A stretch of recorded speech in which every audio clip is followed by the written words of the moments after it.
الرحمن الرحيم الحمد لله رب العالمين والصلاة والسلام على أشرف الأنبياء المرسلين وشفيع المذنبين أنيس الفقراء والمساكين سيدنا وحبيبنا وشفيع ذنوبنا وطبيب قلوبنا مولانا بالقاسم محمد ثم الصلاة والسلام على آله الطيبين الطاهرين المعصومين ولعنة الله على أعدائهم أجمعين من يوم هذا إلى يوم الدين. أما بعد فقد قال الله تبارك وتعالى في كتابه المجيد وفرقان الحميد بسم الله الرحمن الرحيم قل ربي أدخلني مدخل صدق وأخرجني مخرج صدق واجعلني من لدنك سلطانا نصيرا.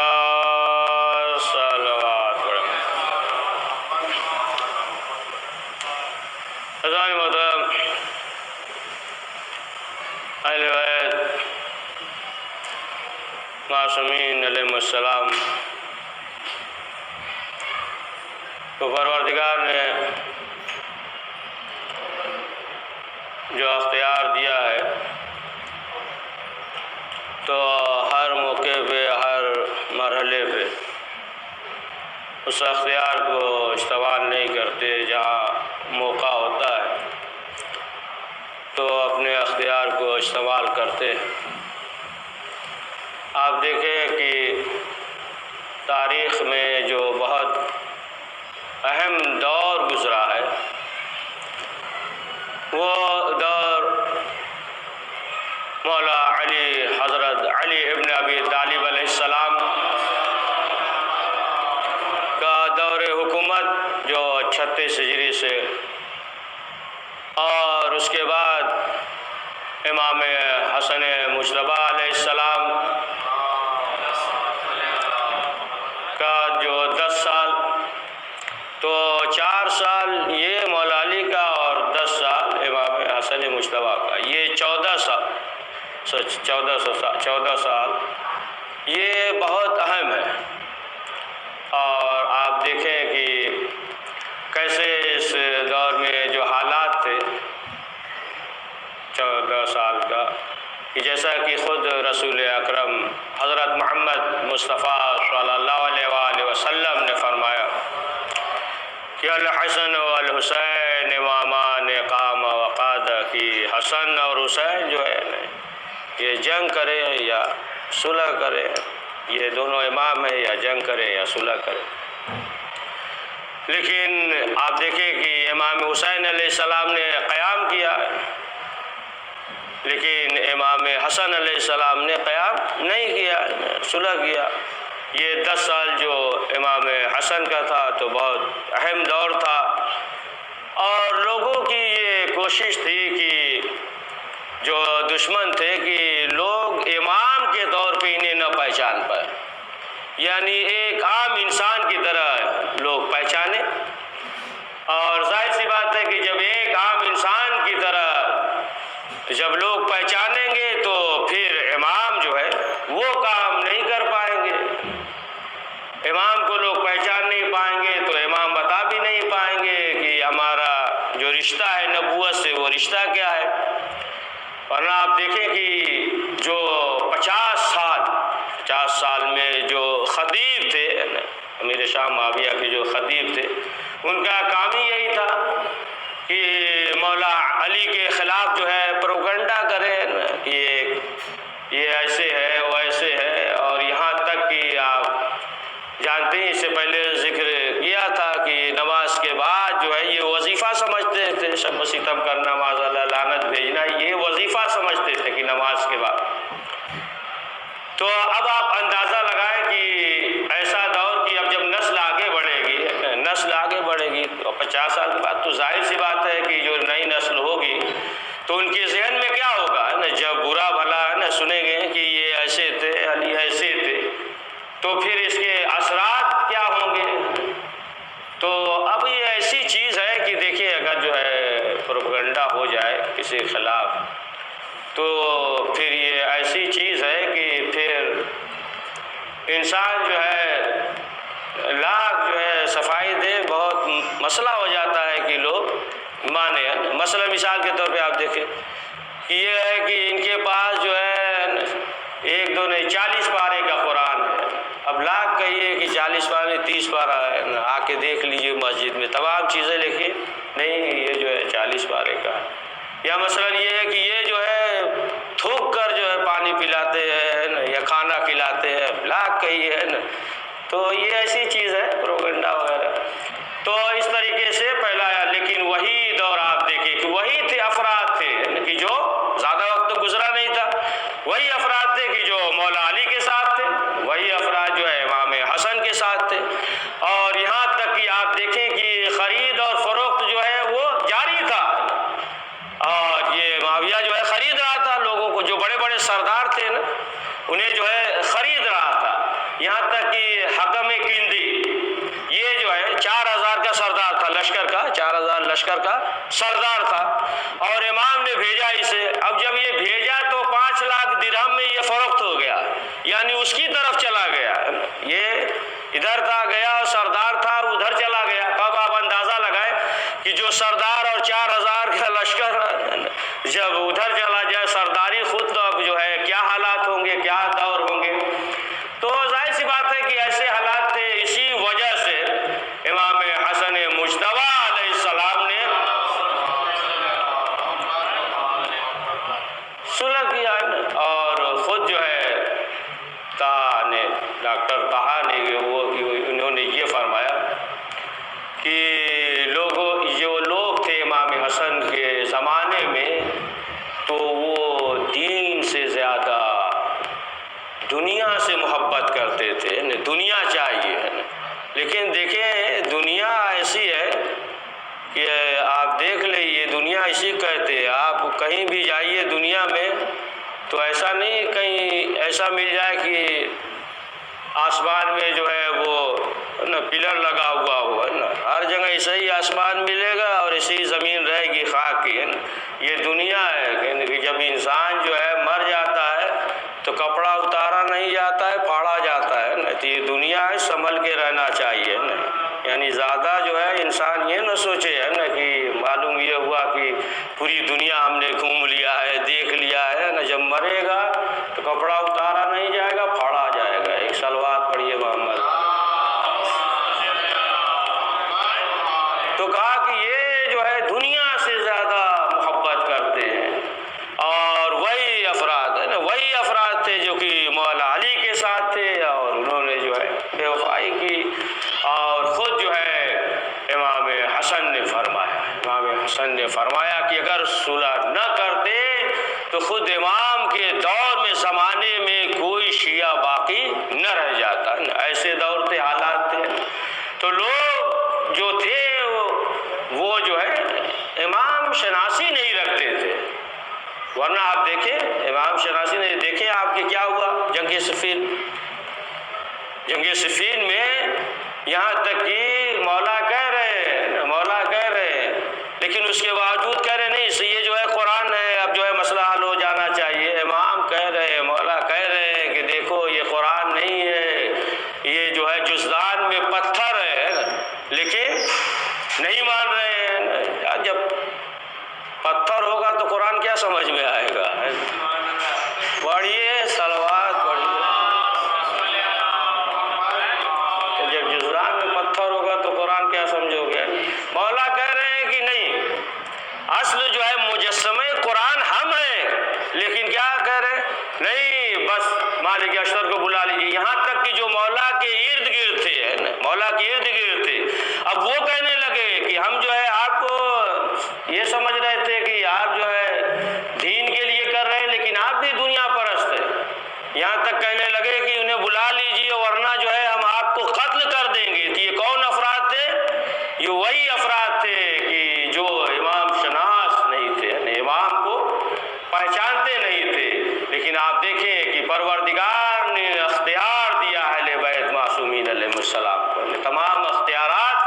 لیکن ہر موقع پہ اہل بیت معصومین علیہ السلام جو ہے اختیار کو استعمال نہیں کرتے. اور کتنے اختیارات دیے ہیں کہ خود جو ہے پروردگار نے واضح کر دیا کہ دیکھو کتنے اختیارات ہیں. یا مثلا جو ہے آپ دیکھیں کہ مشہور واقعہ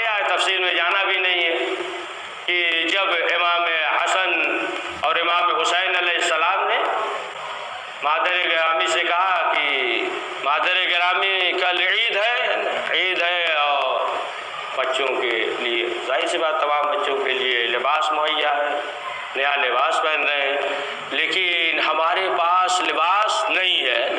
لیکن شہزادی نے کیا کہا کہ درزی کے پاس ہے، لباس جو ہے درزی کے پاس ہے۔ تو اب آپ دیکھیں کہ معلوم یہ ہوا کہ کیا مثلا جو ہے ہمارے اور آپ کی طرح بچے ہیں کہ جو مچل جائے امام حسن اور امام حسین کے سب نیا لباس پہن رہے ہیں تو ہم بھی پہنیں گے نا۔ جیسے ہمارے اور آپ کے بچے ہیں کہ مثلا جو ہے معلوم یہ ہوا کہ فلاں کے پاس سائیکل ہے تو ہمیں بھی دلا دیجیے، فلاں آئس کریم کھا رہا ہے تو ہم بھی کھائیں گے، ہے نا، فلاں بچے کے پاس موبائل ہے تو ہمیں بھی موبائل چاہیے۔ نہیں، یہ امام ہے، لیکن امام نے یہ کہا کہ سب کے پاس جو ہے لباس ہے، نیا لباس خرید ہے، ہمارے پاس نہیں۔ تو شہزادی نے کہہ دیا کہ تمہارے لباس جو ہے خیاط کے پاس ہے، اور رضوان جنت جو ہے وہ لباس لے کر آیا۔ تو کیا چیز تھی؟ یعنی پروردگار کو دکھانا تھا کہ دیکھو اہل بیت کے کتنے اختیار ہیں، کتنے جو ہے اختیارات ان کے پاس ہیں۔ یا مثلا آپ دیکھیں کہ رسول اکرم سجدے میں ہے، نماز پڑھ رہے ہیں، امام حسین علیہ السلام پشت پہ ہے، پشت پہ سوار ہے، اور ادھر جناب جبریل آئے اور حکم ہوا کہ جب تک رسول اس وقت تک سجدے سے سر نہ اٹھائیے گا جب تک کہ حسین سر سے نہ اتر جائے، خود سے نہ اتر جائے۔ تو اب آپ دیکھیں کہ یہ اختیارات کی، دیکھیں دنیا کی امام حسین کے کتنے اختیارات ہیں۔ یا مثلا جو ہے ایک موقع ایسا آتا ہے کہ ایک شخص آیا، ایک ہرنی کا بچہ لایا، اور لانے کے بعد رسول اسلام کو ہدیہ کر دیا۔ رسول اسلام جو ہے اس بچے کو لیتے ہیں، اور اس وقت امام حسن موجود تھے، تو رسول اسلام نے امام حسن کو دے دیا۔ امام حسن جو ہے لے کر چلے۔ اب ایسا تو ہے نہیں کہ مثلا جو ہے ہرنی کے بچے سے امام حسن اور امام حسین کھیلیں گے، ہے نا، امام ہے، ایسا تو ہے نہیں۔ اور جب امام حسن لے کر چلے اور امام حسین نے دیکھا، اور جب دیکھا تو امام حسین نے سوال کیا کہ بھائی جان ہرنی کا بچہ جو ہے آپ کو کس نے دیا؟ کہا کہ نانا جان نے دیا۔ اب جب یہ کہا کہ نانا جان نے دیا تو امام حسین نے کہا آپ کو تو ملا، ہمیں نہیں ملا۔ اب یہاں تک تھا کہ ایسا نہ ہو کہ آنکھوں سے آنسو نکل پڑے۔ اب آپ اندازہ لگائیں کہ آنکھ سے آنسو نکلنے میں کتنا وقت لگتا ہے، کتنا وقت لگتا ہے۔ ایسا نہ ہو کہ آنکھ سے آنسو نکل پڑے۔ اب جو ہے پروردگار کا حکم ہوا، اور ایک بھیڑیا جو ہے ایک ہرنی کو گھیرتے ہوئے لے کر آئی، اور وہ ہرنی رسول اسلام کی خدمت میں حاضر ہوئی اور کہا کہ اے اللہ کے رسول، یہ جو ہے بچہ ہم آپ کی خدمت میں پیش کر رہے ہیں۔ یعنی امام حسین کے لیے یہ زمین سمٹ گئی۔ یعنی وہ ہرنی جو ہے ایک صحرا میں تھی، دور تھی، اور آنسو نکلنے میں کتنا وقت لگتا ہے۔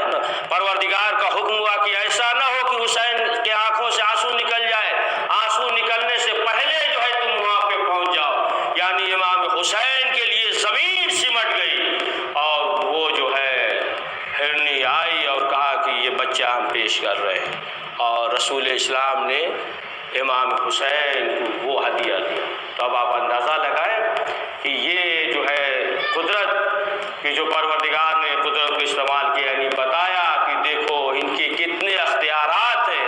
اس ہرنی نے یہ کہا کہ اے اللہ کے رسول، اتنا موقع دے دیجئے کہ ہم جو ہے اس بچے کو دودھ پلا لیں۔ تو رسول اسلام نے کہا کہ ہاں دودھ پلا دو۔ یعنی رسول اسلام جو ہے یہ برداشت نہیں کر سکتے کوئی جانور کا بچہ بھی بھوکا رہے، پیاسا رہے۔ تو یہ اہل بیت معصومین علیہ السلام ہیں کہ پروردگار نے کتنے اختیارات دیے ہیں۔ یہ تو اہل بیت ہے، لیکن جس سرزمین پہ سو جائے وہ سرزمین جو ہے کتنا بابرکت اور مبارک زمین ہو جاتا ہے۔ جیسا کہ خود ملتا ہے واقعات میں سے کہ ایک شخص تھا، بادشاہ تھا عراق میں اس زمانے میں، اس کا نام تھا حسن پاشا۔ حسن پاشا وہ بادشاہ تھا عراق میں۔ تو جب وہ بادشاہ تھا تو دیگر علماء کو بلایا، جو دوسرے علماء تھے ان کو بلایا، بلانے کے بعد جو ہے اس نے کہا کہ ہم نے یہ سنا ہے کہ ماہ رجب کا جب چاند ہوتا ہے نمودار ہوتا ہے تو رحمت کی بارش ہوتی ہے، نور بارہ ہوتا ہے، رحمت کی بارش ہوتی ہے، نور کی بارش ہوتی ہے۔ تو اس نے کہا کہ ہم جو ہے یہ معلوم کرنا چاہتے ہیں کہ آخر جو ہے کس وقت کا، تو بتایا جو علماء تھے کہ نور بارہ کہتے ہیں وہ نور کی بارش ہوتی ہے اس وجہ سے، اور جو ولی ہوتے ہیں ولیوں کا جو مزار ہوتا ہے تو وہاں پہ جو ہے نور ساطع ہوتا ہے، نور نکلتا ہے، نور آتی ہے۔ تو کہا کہ ٹھیک ہے اگر ایسی بات ہے کہ رجب جب آ جائے، یعنی ماہ جمادی ثانی کا مہینہ تھا، چند دن اور باقی ہے، کہا کہ ٹھیک ہے جب ماہ رجب آ جائے تو نور بارہ کہتے ہیں نور کی بارش ہوتی ہے، تو لہٰذا جو ہے ہم مشاہدہ کریں گے اور جو دیگر جو ہے ولیوں کے جو مجاور ہیں جو خادم ہیں انہیں بلایا جائے۔ تو خیر آئے، بلائے گئے، عبد القادر جیلانی امام ابو حنیفہ کے خادم بلائے گئے، سب آئے حسن پاشا کے پاس۔ تو اس نے سوال کیا کہ تم نے دیکھا ہے کہ نور کی بارش ہو رہی ہو، یعنی رجب میں کہ جو نور بارہ کہتے ہیں؟ تو جو ان کے خادم وغیرہ تھے کہا کہ نہیں ہم نے تو کبھی دیکھا نہیں، مشاہدہ نہیں کیا کہ نور کی بارش ہو رہی ہو۔ تو پھر کچھ لوگوں نے کہا کہ اور بھی تو ہے، اور بھی تو ہے، امام قاسم کا بھی تو یہیں پہ حرم ہے، مزار ہے، لہٰذا وہاں بھی خادم ہے، انہیں بھی بلایا جائے۔ تو محمد شیخ محمد تھے ان کے والد، خادم تھے، یہ تقریباً 20 سال کے تھے، تو کہا کہ انہیں بلاؤ۔ جب وہ آئے تو ان سے سوال کیا کہ کیا ایسا ہوا ہے کہ نور کی بارش ہو رہی ہو، نور بارہ یعنی جیسے ہی ماہ رجب آئے تم نے دیکھا ہے اپنی آنکھوں سے؟ تینوں نے کہہ دیا کہ ہاں دیکھا ہے ہم نے۔ کہا ٹھیک ہے جب دیکھا ہے تو اب ماہ جمادی ثانی ہے، چند دن باقی ہے، جیسے ہی ماہ رجب آئے گا چاند رات جو ہے ہم آ جائیں گے، ہم اپنی آنکھوں سے دیکھیں گے، مشاہدہ کریں گے، ہم دیکھنا چاہتے ہیں۔ تو کہا ٹھیک ہے آ جائیے گا۔ اب یہ جو ہے چلے اور ان کے بیٹے جو محمد تھے وہ کہہ رہے ہیں کہ ہم نے دیکھا کہ بابا جو ہے وہ پریشان حال ہیں۔ کہا کہ ہم نے کہہ دیا لیکن ہو سکتا ہے کہ اس نور سے ظاہری نور مراد نہ ہو، باطنی نور مراد ہو، اور ہم نے تو ایسا دیکھا نہیں کہ ظاہری نور ہو۔ اب یہ جو ہے پریشان تھے۔ کہا کہ یہاں تک کہ وقت گزرتا رہا اور یہ جو ہے دعا کرتے رہے، امام سے توسل کرتے رہے کہ ہو سکتا ہے اس سے جو ہے باطنی مراد ہو، نور ظاہری مراد نہ ہو، اب ہمارے لیے جو ہے مشکل ہو جائے گا، قید خانے میں ڈال دے، ہو سکتا ہے قتل کر دے۔ ظاہر سی بات ہے کہ یہ بادشاہ ہے حسن پاشا۔ اب یہ جو ہے پریشان تھے، یہاں تک کہ وہ وقت بھی آ گیا۔ جب وہ وقت آیا تو پھر حسن پاشا نے کہا کہ آج جو ہے ہم مغربین میں آئیں گے اور پوری رات وہیں گزاریں گے۔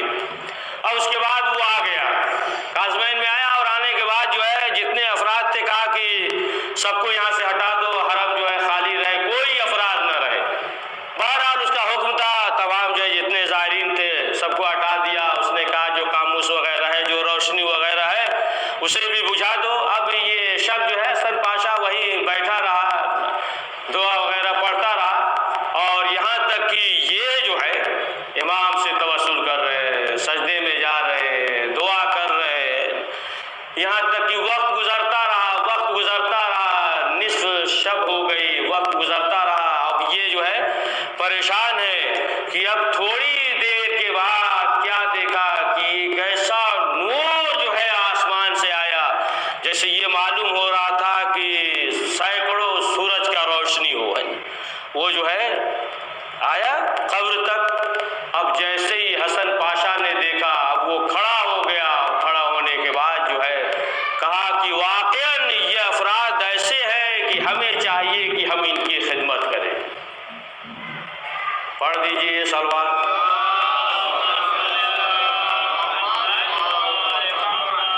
تو اب آپ دیکھیں کہ یہ جو ہے اہل بیت معصومین علیہم السلام ہیں، کہ یہ جو ہے رحمت ہے، یعنی جہاں بھی قبر ہو تو وہ رحمت، جیسا کہ قرآن مجید میں ہے کہ وَمَا أَرْسَلْنَاكَ إِلَّا رَحْمَةً لِّلْعَالَمِينَ، یہ رسول ہم نے تجھے نہیں بھیجا مگر عالمین کے واسطے رحمت بنا کر بھیجا۔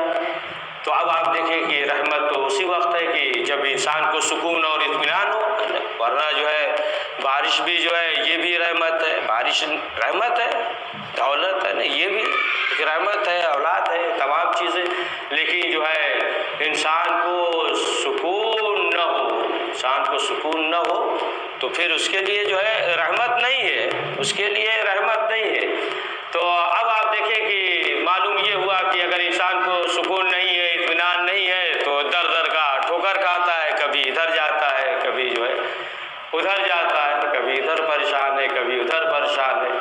لیکن اب آپ دیکھیں کہ جہاں اہل بیت معصومین علیہ السلام کی قبر ہے وہ جو ہے رحمت ہی رحمت ہے، وہ چاہے مشہد مقدس ہو یا قاسمین ہو یا کربلا ہو یا نجف ہو، جہاں بھی اہل بیت معصومین علیہ السلام سپرد لائق ہیں۔ لیکن جو شرف سرزمین کربلا کو حاصل ہے وہ شرف جو ہے کسی زمین کو حاصل نہیں ہے۔ روایت میں یہ ہے نا کہ اس زمین کو جو ہے جنت سے ملا دیا جائے گا، زمین کربلا ہے۔ یہاں تک کہ روایت ہے کہ جو شخص جو ہے اس سرزمین پہ دفن کر دیا جائے تو پروردگار جو ہے اس کے تمام گناہوں کو معاف کر دے گا۔ واقعات میں سے یہ ہے کہ اس سرزمین کربلا کے سرزمین پہ جب دفن کیا گیا ایک شخص کو تو زمین نے جو ہے قبول نہیں کیا اسے۔ جب قبول نہیں کیا تو اس نے جو ہے امام حسین کے زری کی طرف روایت میں زری کی طرف جو ہے رخ کر کے عالم برزخ میں رخ کر کے یہ کہہ رہا ہے کہ مولا ہم جو ہے آپ کے دیار میں پناہ لینا چاہ رہے ہیں۔ صرف اتنا فقرہ کہنا تھا، یعنی امام حسین کے زری کی طرف رخ کر کے کہ اب آپ دیکھیں کہ اب اس شخص کو جو ہے زمین نے قبول کر لیا ہے، یعنی معلوم نہیں ہے نا، اب یہ معلوم نہیں کہ کتنا بڑا گنہگار تھا، لیکن اب آپ دیکھیں کہ اس سرزمین پہ دفن ہوا تو معلوم یہ ہوا کہ پروردگار نے اس کے گناہوں کو معاف کر دیا۔ یہ ایسی سرزمین ہے کہ ظاہر سی بات ہے کہ یہ کربلا کی سرزمین ہے، اور دیکھیں کہ یہی کربلا ہے کہ جب انسان اس سرزمین پہ قدم رکھتا ہے تو ظاہر سی بات ہے کہ انسان کی نگاہوں میں وہ تمام منظر آ جاتے ہیں اور انسان اپنے آنسوؤں کو روک نہیں پاتا۔ ہاں عزیزان محترم، جب دل پہ جو ہے چوٹ لگے تب جو ہے آنکھوں سے آنسو نکلتا ہے۔ ہاں عزیزان محترم، آج ماہ محرم کی 6 تاریخ بھی گزر گئی ہے، اب چند روز اور باقی، اور اس عشرے میں اس 10 دن کے ایام میں کس کا مصائب پڑے؟ شہید 72 شہید ہیں اور 10 دن، ظاہر سی بات ہے کہ بہرحال یہ جو ایام ہے اور جو بزرگ علماء نے مخصوص کیا ہے جو مصائب کی تاریخ، تو آج جو ہے امام حسن مجتبیٰ کے فرزند یتیم قاسم علیہ السلام کا مصائب پڑھا جاتا ہے۔ ہاں عزیزان محترم، وہ وقت آیا کہ جب امام حسن کو زہر دیا گیا ہے، امام حسن نے ام فروہ کو بلایا، قریب اپنے بیٹے کو بلایا، 13 سال کی عمر اس وقت جب کربلا میں تھے، اپنے بیٹے کو بلایا اور بلانے کے بعد تکیے کے نیچے سے تعویذ نکالی۔ جناب قاسم سے پیار کر رہے ہیں، اس کے بعد کہا ام فروہ سے، ام فروہ قاسم کے بھئی خیال رکھنا اور اس تعویذ کی حفاظت کرنا، جب کوئی سخت وقت پڑ جائے تو اس کا حل جو ہے اس تعویذ میں ہے۔ ہاں عزیزان محترم، یہاں تک کہ کربلا میں جب منظر شہادت امام حسین سنا رہے تھے، بیان کر رہے تھے، تو ہر ایک کا نام لیا امام حسین نے کہ علی اکبر جائیں گے، عباس شہید ہوں گے، محمد شہید ہوں گے، ہر ایک کا نام لیا کہ یہ بھی شہید ہوں گے، یہ بھی شہید ہوں گے، یہاں تک کہ قاسم کا نام نہیں لیا تو جناب قاسم جو ہے وہ ماں کے پاس آئے اور آنے کے بعد رونے لگے۔ فروا نے سوال کیا کہ میرے لال کیا بات ہے؟ کہا کہ سب جو ہے جام شہادت نوش فرمائیں گے لیکن محضر شہادت میں ہمارا نام نہیں ہے۔ اب جو ہے ماں لے کر آئی، جناب قاسم سامنے آئے، جب سامنے آئے تو آنے کے بعد سوال کیا کہ آقا چچا کیا ہمارا نام محضر شہادت میں نہیں ہے؟ امام نے کیا کہا؟ امام نے تسلی کے لیے کہا کہ یہ میرے لال علی اصغر کا بھی نام ہے، شہادت میں تم بھی علی اصغر کا بھی نام ہے، وہ بھی شہید ہوں گے۔ جب یہ سنا کہ اصغر کا بھی نام ہے، جناب قاسم تڑپ گئے، کہا کہ چچا کیا یہ اشقیاء خیمے تک آ جائیں گے؟ تو امام حسین نے دل رکھنے کے لیے کہا کہ نہیں میرے لال، ہم جو ہے علی اصغر کو خود میدان میں لے کر جائیں گے۔ عزاداروں سوچے کہ شہادت امام حسین کے بعد جب اشقیاء خیمے میں آئے اس وقت قاسم کتنے یاد آئے ہوں گے۔ ہاں عزاداروں آخرکار یہ وقت بھی آ گیا، جناب قاسم آ رہے ہیں، اجازت مانگ رہے ہیں، لیکن امام حسین کیا کہتے ہیں کہ میرے لال قاسم تم امام کی نشانی ہو، تم میرے بھائی کی نشانی ہو، اجازت نہیں مل رہی ہے۔ آخرکار جناب قاسم خیمے میں آئے، رونے لگے۔ جب رونے لگے، دیکھیں بچے کی فطرت ہوتی ہے، جب چھوٹا ہوتا ہے اور کوئی کسی چیز کا سوال کرے اگر نہ ملے تو وہ رونے لگتا ہے۔ جناب قاسم بیٹھ کر رو رہے ہیں، یہاں تک کہ آنسو رخسار تک ہے۔ ماں نے دیکھا، سوال کیا ہے میرے لال خیریت تو ہے، کیا بات ہے، کیوں رو رہے ہو؟ قاسم نے کہا کہ مادر گرامی ہم چچا سے اجازت مانگ رہے ہیں لیکن جنگ کی اجازت نہیں مل رہی ہے۔ ایک مرتبہ ام فروا نے کہا آؤ میرے لال میرے ساتھ چلو۔ اب جو ہے نقاب پہنتی ہے، برقع پہننے کے بعد، ردا اڑنے کے بعد خیمے سے باہر نکلی۔ جیسے ہی خیمے سے باہر نکلی، امام حسین نے دیکھا، امام حسین نے دیکھا تو کہا ابا تمہاری زندگی میں کوئی بی بی خیمے سے باہر نکلی ہے، دیکھو خیریت تو ہے؟ جناب عباس دوڑتے ہوئے گئے، آئے، کہا کہ آقا ام فروا ہے۔ امام حسین قریب آئے، سوال کیا خیریت تو ہے؟ کہا کہ آقا ہمارے بچے کو بھی جنگ کی اجازت دے دیجئے، لیکن امام حسین خاموش ہے، نہ ہاں کہہ رہے ہیں نہ نہیں کہہ رہے ہیں۔ ایک مرتبہ جناب قاسم کو یاد آیا، خیال آیا، دوڑتے ہوئے خیمے کے پیچھے گئے اور تعویذ کو کھولا۔ تعویذ کو کھولتے ہیں تو کیا دیکھا؟ اس میں نہ کوئی سورہ ہے، نہ کوئی الحمد کی سورہ، نہ کوئی سورہ، صرف اتنا لکھا ہوا تھا حسین کے نام کہ یہ میرا فرزند ہے اور یہ قربانی دے گا، اس کی قربانی کو قبول کرنا، اسے اجازت دے دینا۔ اب جب جناب قاسم نے پڑھا، دوڑتے ہوئے آئے اور آنے کے بعد امام حسین کے ہاتھ میں دے دیا، کہا کہ آقا اب تو اجازت دیں گے۔ اب جو امام حسین نے دیکھا بھائی کی تحریر کو، بھائی یاد آ گیا، امام حسین رونے لگے کہ اے قاسم تم جو ہے بھائی کی نشانی تھی۔ ہاں عزاداروں اب اس کے بعد جو ہے اجازت ملی، امام حسین نے امامہ رکھا، سجایا اور اس کے بعد گلے سے لپٹ کر اتنا روئے کہ تاریخ میں یہ ہے کہ امام حسین کو غش آ گیا، جناب قاسم کو بھی غش آ گیا۔ شہزادی زینب نے غش افاقہ کیا، جب غش افاقہ ہوا اب جناب قاسم چلے۔ اب جب چلے ظالموں پہ حملہ کر رہے ہیں، دشمنوں پہ حملہ کر رہے ہیں، یہاں تک کہ دشمن نے حملہ کیا، جناب قاسم گھوڑے سے گرے۔ اب جب